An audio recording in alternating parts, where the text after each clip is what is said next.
welcome to the show, The Force Always. My name is Dave Zammit, aka Diz, and this is the finale, episode 8 review of The Skeleton Crew, found on Disney Plus, and also a general review of the whole series. Straight off the bat, this particular episode, episode 8, I think it was called The Real Good Guys, is a 9 out of 10. I thought this was your typical Star Wars finale with a real climatic end. Lots of, space battles in sort of a way in this one. Not so much in deep space, but in a space region. Not just that, the kids really just brought it to the particular episode. Brought their acting chops really, really well. You felt the emotion. It was really, really good.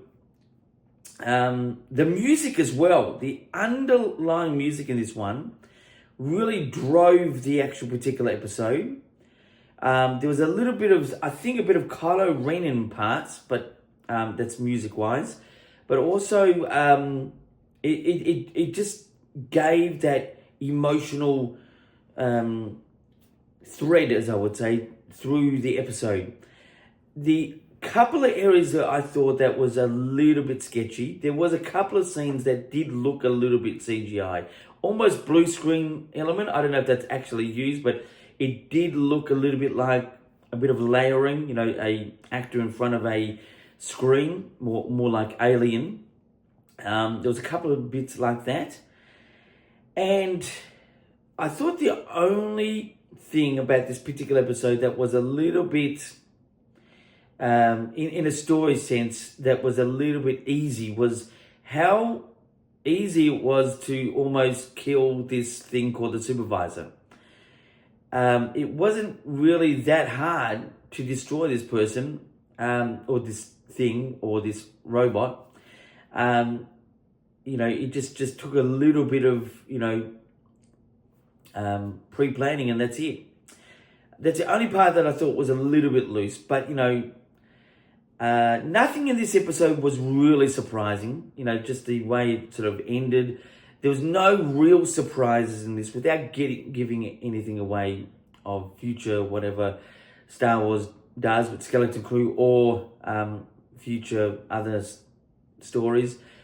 So it was a solid 9 out of 10. It's an episode you could rewatch with fun, not just rewatch to know what information is missed or seen again or whatever it is. It was just an enjoyable episode. It was that your typical Star Wars sort of conclusion, but still with a that epic great end. 9 out of 10. That's pretty much my review. So let's get into the news. Now, this particular episode, I've called my particular episode of the Force Always. I have called Skeleton Crew Bad End. Now, it's obviously a great series, and I should go back into the review. Generally, for the whole season for Skeleton Crew, I'd probably give it 7 out of 10. I thought it was very good. And as a general rating, let's get back into the news.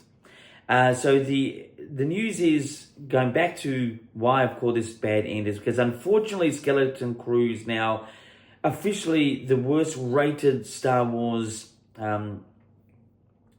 series on Disney Plus, coming off a really bad reviewed by many people from the series The Acolyte, which was the series just before this one, Skeleton Crew, really badly reviewed. It caused a lot of anguish or upset or dislike.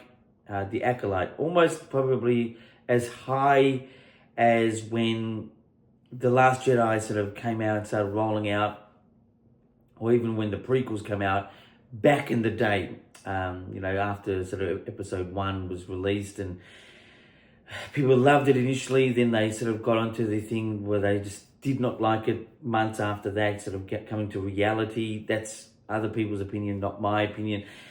The news is that it is Star Wars has been forever been in trouble, but because of its strength for so long and for what the actual story means to still a lot of people, it does keep moving forward. But the bad end, what I'm talking about, means, from here, the enthusiasm is really, really little, and that would come from fans and people in Lucasfilm, Disney Plus, Star Wars. It's the enthusiasm is at all-time low. Now, we've got Star Wars Celebration coming up in a matter of 3 or 4 months. That's in Japan. And even all the tickets for that particular event have not been completely sold. The main ones have, but there's some trickles there. And that's sort of a bit of a bad indication as well. I can tell you, from my perspective, the point where Star Wars became a little bit less enthusiastic was actually the point where the title reveal for Episode 8, The Last Jedi, was revealed. And I thought, you just don't use a Star Wars wording in its name again, like Jedi, like Return of the Jedi, The Last Jedi. Every film is referred upon its Star Wars name going to the actual particular Star Wars name in the name itself. And I just thought that was a mistake. I did sort of like The Last Jedi title, but it was, I think the word lost rather than last would have been a bit more mystic. Using the word Jedi, I don't think I would have used that. I would have used something else. But that's where it started to go sort of downhill for me. At the same time, I'm the type that accepts Star Wars for what it is. Now, it's not like being, we should be accept everything what's given to us as great or good or satisfactory. But the storytellers, in this case, in the Disney company, and it should be allowed that, okay, well, this is where the story goes, and however it comes to fruition, then that's how it comes to fruition. Wherever it goes, whether you like it or not, that is the actual story. So for me, the story from The Last Jedi, even up until this point, even like things like The Acolyte, it may not exactly be the way that I would love to see Star Wars be, but I think it's fine. Accepting a story for what it is that's the story. That's the creative or whatever reason behind that the story has gotten to. And that's it. That's the story. Every single thing that's a creative choice, and I know this person being a creator, not just with YouTube, but even music myself, it will be just taken through, the hell of hell and the heaven of heaven. The greatest ups and greatest downs. I just think people need to get off the idea of recreating or creating Star Wars from what they believe unless they purchase it. Now, a bit of a stand for Disney. Now, if you're going to pay $4 billion for the rights, then you have the right to create whatever story it is. Whatever the conditions of the contract is from, George Lucas to Disney, for me, if I'm paying $4 billion, then I'm going to create the story in how I think it should be, which would include what we call Star Wars lore, which would also include originality. Because I'm sure, to a certain degree, with the already created characters or storyline, it just doesn't make it fun to create things for a creator. Plus, it also gives back investment to other people than the people who have actually bought it, which is Disney.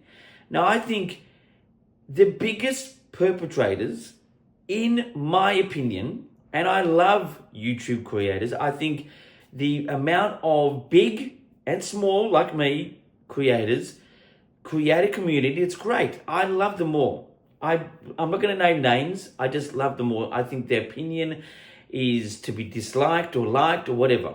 But I do think that Disney Plus have really gotten to possibly listen to these creators as a form of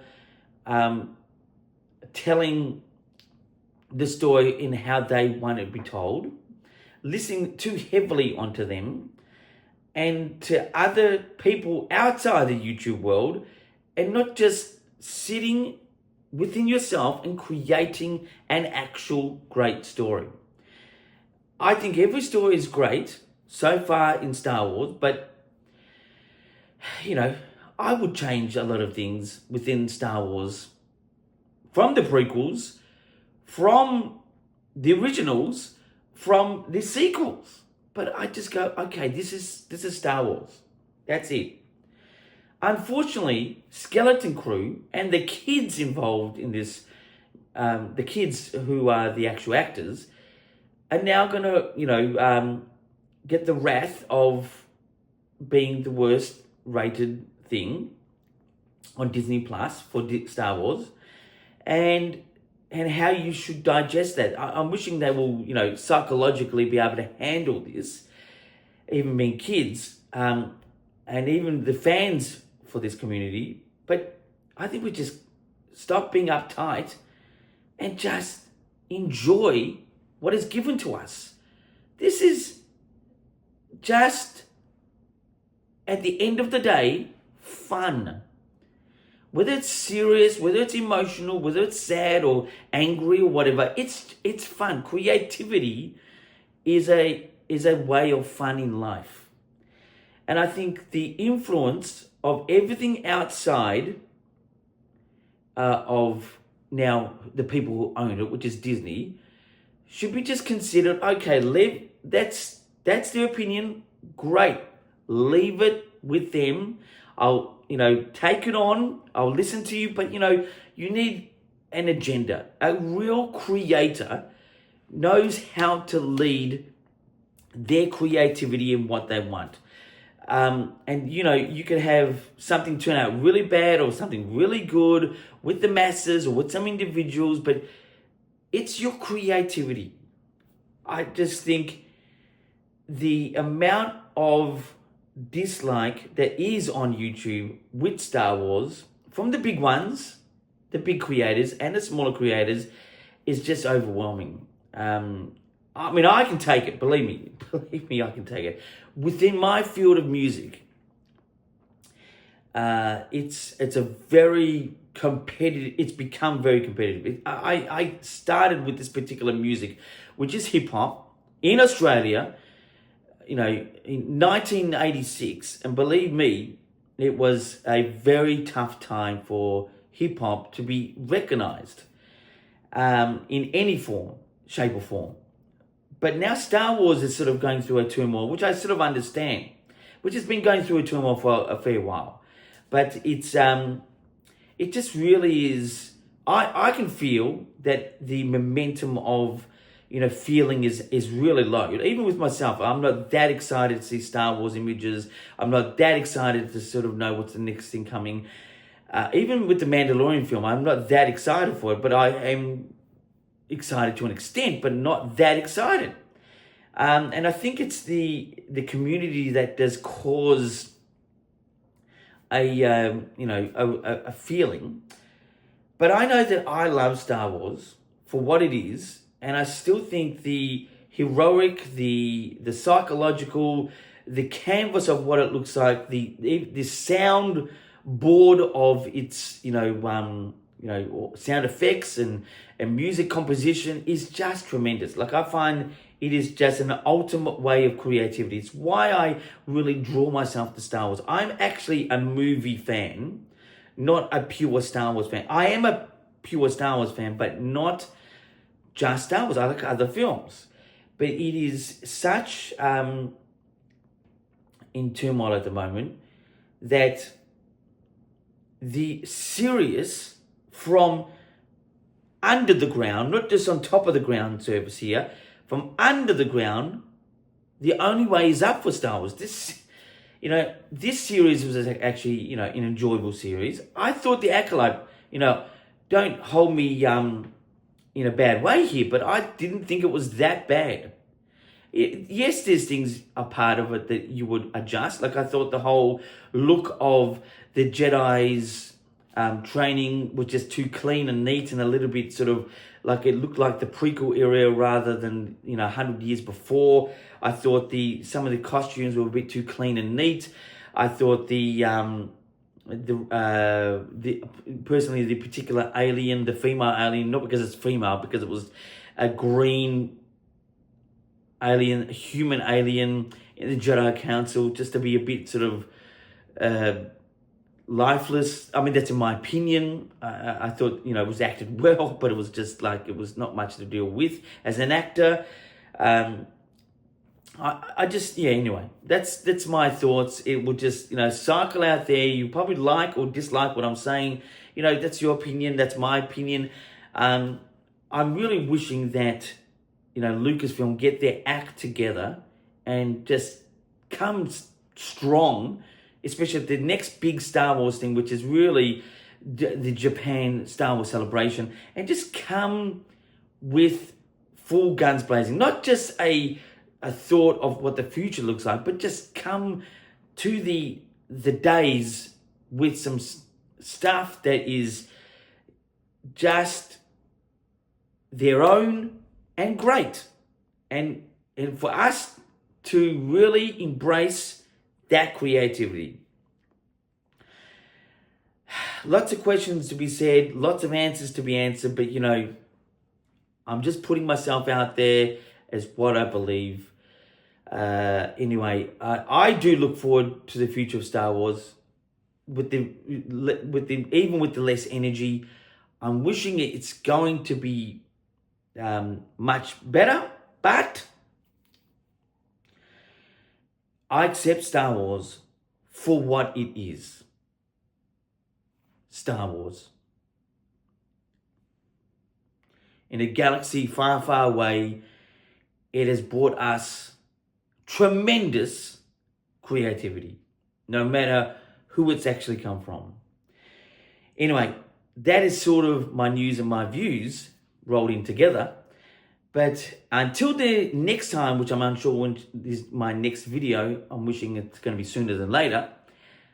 Until next time, my friends, keep rocking!